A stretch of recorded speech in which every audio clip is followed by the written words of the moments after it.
second most interesting coach, and he may end up being the most interesting, is Kirby Smart, because for the first time in 4 or 5 years, he will not be the favorite. I have serious doubts about the Dogs. I'm still catching flack from something I said here the last time about Mike Bobo. Even Kirby Smart's been asked about it. I still think it's a problem. Again, we can debate it all you want, and everybody's got different opinions, but I don't like the state of the offensive philosophy at Georgia right now. I don't think Gunner Stockton is an elite quarterback. And I'll continue to say I think Mike Bobo is an inferior offensive coordinator. Okay. So that was the wrong one. I wanted the other cut, but we'll let you hear what Finebaum had to say about why he picked Bobo in a second. But so let's talk about... People get my cuts in the right order. Yeah, it's fine. I mean, listen. My cuts. Listen, Cullen's worried about air shifts. And fine. We had a meeting today. We weren't able to go through audio for the show like we normally do. It's fine. Cullen, you did fine.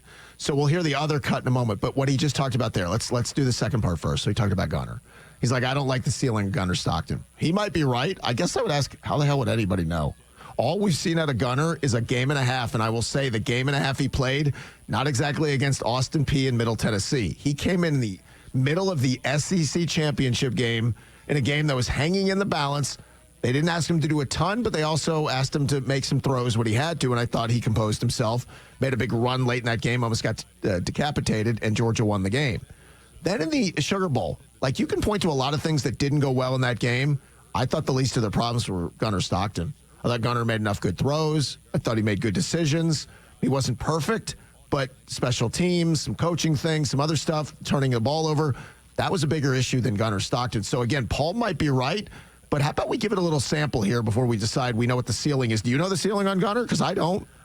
No, the only commentary, the only insight I have into Gunner before halftime of last year's SEC title game was he had never really played. Like the Orange Bowl and all that silly.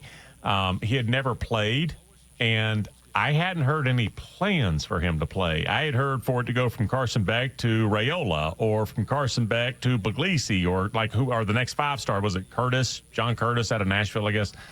All right, but that was for halftime. The moment was not too big for him. Did you ever hear Hudson Mason talk about when he got put into the Nick Fairley game? I did, yep. He said...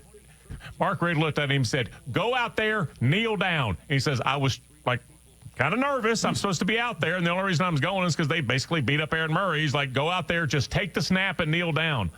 They didn't tell that to Gunner Stockton. Well, they said, go win the SEC championship and then go beat Notre Dame in a playoff game. And they didn't lose to Notre Dame because of him. But let me add this, too. Not that Gunner's going to be Stetson, but keep in mind, now, if you go over the last several Georgia quarterbacks that come in with high ceilings and big hype, it doesn't get bigger than JT Daniels. It doesn't get bigger than what Carson Beck had built, potential #1 pick, Heisman Trophy. And the guy in the middle never had a high ceiling. And everybody kept waiting to replace him. And he couldn't do it and couldn't win it, couldn't make big play after big play. And all Stetson Bennett did at his height and his arm strength and everything was step up in big moments every time. And I'm not telling you Gunner's going to be Stetson. But keep in mind that there might be some similarities in the personality of Gunner and Stetson. The way I hear Kirby talk about Gunner and how he can coach him a little tougher reminds me a little of Stetson. Doesn't mean it's going to work, but I'll push back to Paul Finebaum and say you have no idea. Neither do I. Oh, I don't know about the on-field. I don't. And like I said, I didn't know anything until halftime other than they had never played him and they never had an idea for him. That moment was not too big, and that is a huge, huge deal for a kid just getting on the field. So I like the parallel as well to how they coach versus how Kirby will approach, for instance, Stetson Bennett, Gunner Stockton.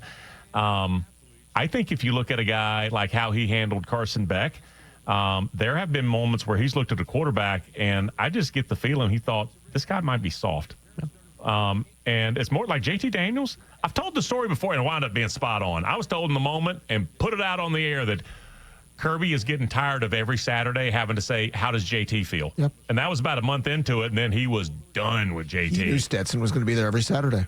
And so, like, soft quarterbacks or, like, whatever the right word is for like, I've got to worry about your innards, both kinds. He's like, I'm not doing that with my QB. I need your QB to kind of be the leader. I don't need to be the coach and try to massage leadership from the QB.